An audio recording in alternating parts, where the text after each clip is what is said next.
Good afternoon friends, welcome back to our channel. So SSC GD results గురించి ఇంకా మనకు ఆ ఇన్ఫర్మేషన్ అయితే అఫీషియల్గా లేదు. స్టాఫ్ సెలక్షన్ కమిషన్ నుంచి కానీ ఎందులో నుంచి కానీ వెబ్సైట్లో కూడా ఏం లేదు. ఆ రిజల్ట్ ఎప్పుడు వస్తే కూడా తెలియదు. బట్ హ్యాపీ థింగ్ ఏంటంటే పోస్టులు అయితే పెరిగినాయి. సో పోస్టులు పెరగడం వల్ల కొంతమంది ఎక్కువ క్వాలిఫై అవుతారు. ఇప్పుడు 50,000 పోస్టులు ఉంటే ఆల్మోస్ట్ 4 లక్షల మంది క్వాలిఫై అవుతారు. ఎందుకంటే పీఈటీ పిఎస్టీకి 1:8లో క్వాలిఫై కావాలి కాబట్టి. సో 50,000 పోస్టులకి 1:8 అంటే ఒక పోస్ట్కి 8 మంది కాబట్టి 4 లక్షల మందిని క్వాలిఫై చేస్తారు పీఈటీకి పిఎస్టీకి. At the end of the day మనకి ప్రిలిమ్ అది ఈవెంట్స్ అయిన మెడికల్ అయిపోయిన తర్వాత 50,000 మందికి జాబ్ వస్తుంది. బట్ రన్నింగ్కి మాత్రం 4 లక్షల మందిని పిలుస్తారు 1:8లో. ఎందుకంటే చాలామంది రన్నింగ్లో డిస్క్వాలిఫై అవుతారు కాబట్టి.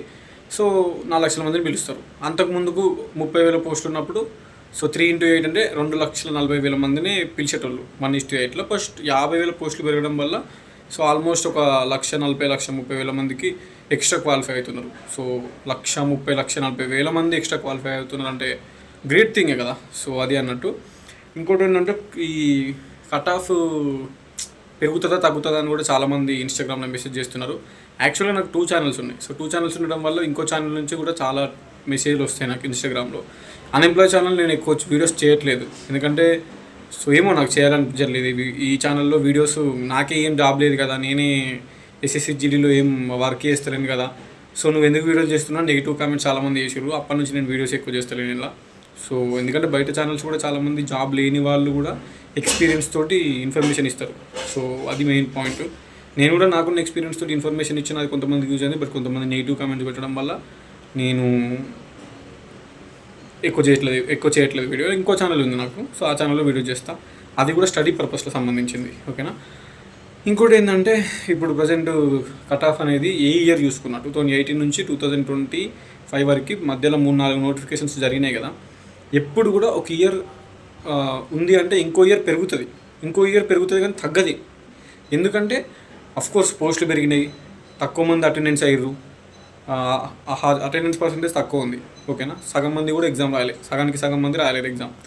ఆ రాసిన సగం మందే ఉన్నారు. పోస్టులు కూడా 50,000 పెరిగినాయి కాబట్టి ప్రీవియస్ ఇయర్ కంటే కట్ ఆఫ్ అనేది పెరుగుతుంది అనే పాయింట్ ఆఫ్ వ్యూని ఆలోచిస్తున్నారు. హ్యాపీ థింగే, అంటే తగ్గుతుంది అనే పాయింట్ ఆఫ్ వ్యూ ఆలోచిస్తున్నారు.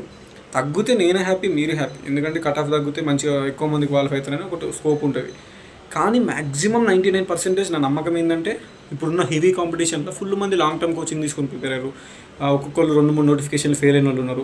వాళ్ళు చదువుకున్నారు మస్తు. ఇప్పుడు రాసిన 2 లక్షల చిల్లర మందిలో ఇప్పుడు రాసింది ఎగ్జామ్ ఫర్ ఎగ్జాంపుల్ సో ఒక 20 లక్షల మంది ఎగ్జామ్ రాసిరు అనుకో. ఆ 20 లక్షల మందిలో నీకు పోస్టులు 50,000 ఉన్నాయి. ఒక్క 2 లక్షల మంది, ఒక్క 3 లక్షల మంది గట్టిగా ప్రిపేర్ అయిన వాళ్ళు ఉన్నా కానీ ఎక్కడికో పోతుంది cut off. So previous year కంటే పెరిగే ఛాన్సే ఉంది. తక్కువ మంది ఉన్నారు ఎగ్జామ్ రాసిన వాళ్ళు. ప్రీవియస్ ఇయర్తో కంపేర్ చేసుకుంటే అటెండెన్స్ పర్సెంటేజ్ తక్కువ ఉంది.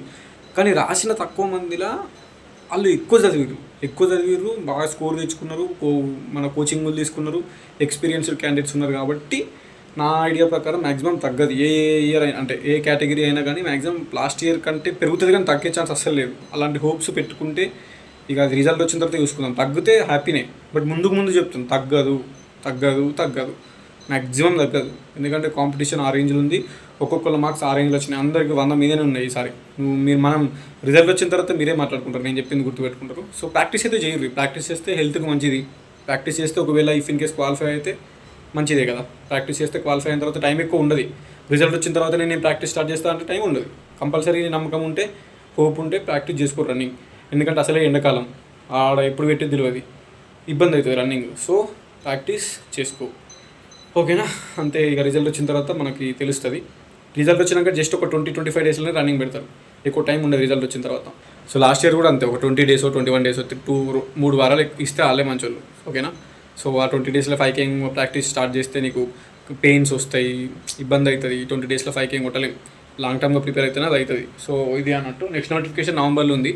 అది క్యాలెండర్ క్యాన్సిల్ చేసి అప్డేట్ చేసి కొత్త క్యాలెండర్ ఇస్తున్నారు. మరి అది నవంబర్ది డిసెంబర్ జనవరికి వెళ్ళే ఛాన్స్ ఉంది.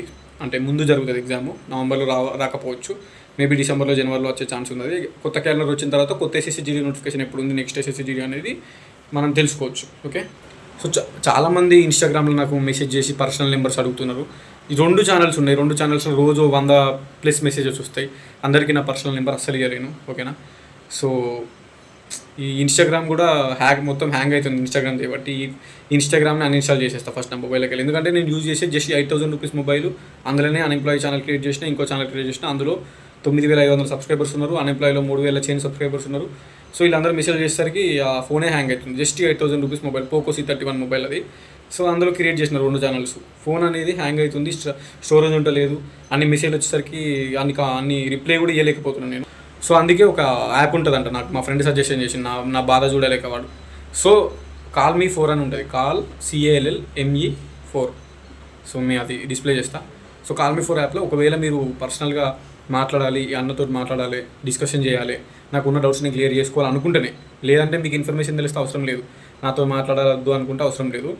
నేను చెప్పేది ఓన్లీ పర్టికులర్గా కొందరు ఉంటారు కంపల్సరీ అన్న మీతో మాట్లాడతా అని అంటారు. మరి వాళ్ళకి అంత కొత్త వాళ్ళు ఏం తెలియకుండా ఉంటారు కొంతమంది, కొత్త 18, 19, 20 ఇయర్స్ వాళ్ళు. సో వాళ్ళకి డౌట్స్ ఎన్నో ఉంటాయి కాబట్టి కాల్ మీ 4 అనే యాప్ ఉంటుంది. ఆ యాప్లో పోయి సో నా ఐడి క్యాంపస్ స్టూడెంట్ అని కొడితే వస్తుంది, క్యాంపస్ స్టూడెంట్ 2020, అది కూడా డిస్ప్లే చేస్తాను నేను. ఐడి వస్తుంది, కుమార్ అని పేరు వస్తుంది. మీరు అందులో జస్ట్ ఒక 5 రూపీస్ కట్టి మాట్లాడచ్చు, జస్ట్ 5 రూపీస్. అది ఎందుకంటే అది ఒక యాప్ అంట. యాప్లో ఐడి క్రియేట్ చేసుకుంటే మనం యూట్యూబ్ ఛానల్ కాబట్టి లింక్ పెట్టుకొని మాట్లాడుకోవచ్చు, జస్ట్ 5 రూపీస్. ఓకే, అట్లా మాట్లాడుకుంటే గంట సేపు మాట్లాడుకోవచ్చు. పర్సనల్ నెంబర్ అందరికీ ఇవ్వలేను, ఎందుకంటే ఇస్తే మెసేజ్ చేస్తారు, అదంతా కథ వేరే ఉంటుంది, అంత కాదు. అండ్ ఇన్స్టాగ్రామ్లో కూడా మాట్లాడవచ్చు, రిప్లై ఇవ్వచ్చు, ఇచ్చినా కూడా చాలామందికి మాట్లాడినా కానీ అది హ్యాంగ్ అవుతుంది, ఫోన్ ట్రక్ అవుతుంది, ఆ ఛానల్కి వెళ్ళి ఈ ఛానల్కి వెళ్ళి ఫుల్ మెసేజ్లు వస్తున్నాయి. సో పర్సనల్ గైడెన్స్ కావాలనుకుంటే మాత్రం ఆ యాప్లో పోయి ఆ యాప్లోకి వెళ్ళి మీరు మాట్లాడవచ్చు. సో చెప్పిన కదా అది అంతే. సో ఉంటా మరి, shining of, this is your unemploy. If in case ఇంకా మన డౌట్స్ ఉంటే కింద కమెంట్ చేయండి. అండ్ పర్సనల్గా మాట్లాడాలి ఒక 5 నిమిషాలు 10 నిమిషాలు అనుకుంటే మాత్రం అలా ఆ యాప్లో పోరి అంతే, ఓన్లీ గైడెన్స్ కోసం, టైం పాస్ కోసం కాదు. కంపల్సరీ మాట్లాడాలనుకుంటేనే పోరాళ్ళకు. ఓకే, ఉంటా మరి, బాయ్.